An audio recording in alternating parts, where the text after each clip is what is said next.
Sementara itu pada sistem penerimaan murid baru atau SPMB tahun 2025, sekolah swasta di Kota Palembang sepi peminat. Salah satunya seperti di Madrasah Ibtidaiyah dan Madrasah Sanawiyah Fajar Shidik.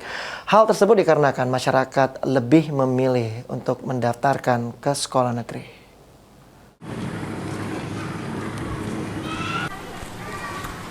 Sejumlah sekolah swasta di Kota Palembang sepi peminat pada SPMB Sistem Penerimaan Murid Baru tahun 2025.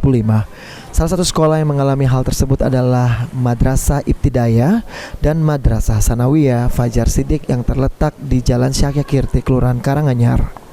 Wakil Kepala Sekolah Bidang Kurikulum Suhaimi menjelaskan pada SPMB tahun 2025, sekolah telah menyebar brosur kepada sekolah-sekolah yang berada di sekitar.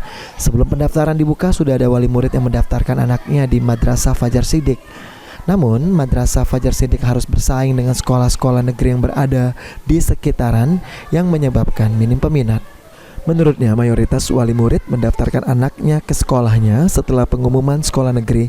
Namun 60% lulusan dari Madrasah Ibtidaiyah Fajar Shidik biasanya mendaftar kembali ke MTS-nya. Kendala yang kita alami karena di seputaran kita ini bersaing dengan kalau MI-nya SD, kalau MTS-nya SMP itu sekitar kita banyak sekolah negeri. Jadi yang masuk ke sekolah kita ini memang ada yang niat betul-betul masuk sekolah kita.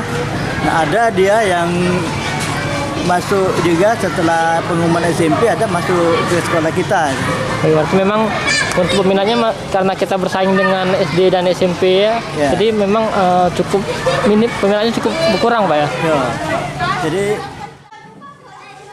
Ditambahkan Suhaimi, untuk mengatasi hal tersebut, yayasan akan terus meningkatkan pelayanan dan fasilitas sekolah agar masyarakat sekitar tertarik kemudian mendaftarkan anaknya ke Madrasah Fajar Shidik. Pada SPMB tahun 2025, MTS Fajar Shidik membuka pendaftaran untuk 3 rombel atau rombongan belajar yang disediakan. Ilham Wahyudi, PAL TV.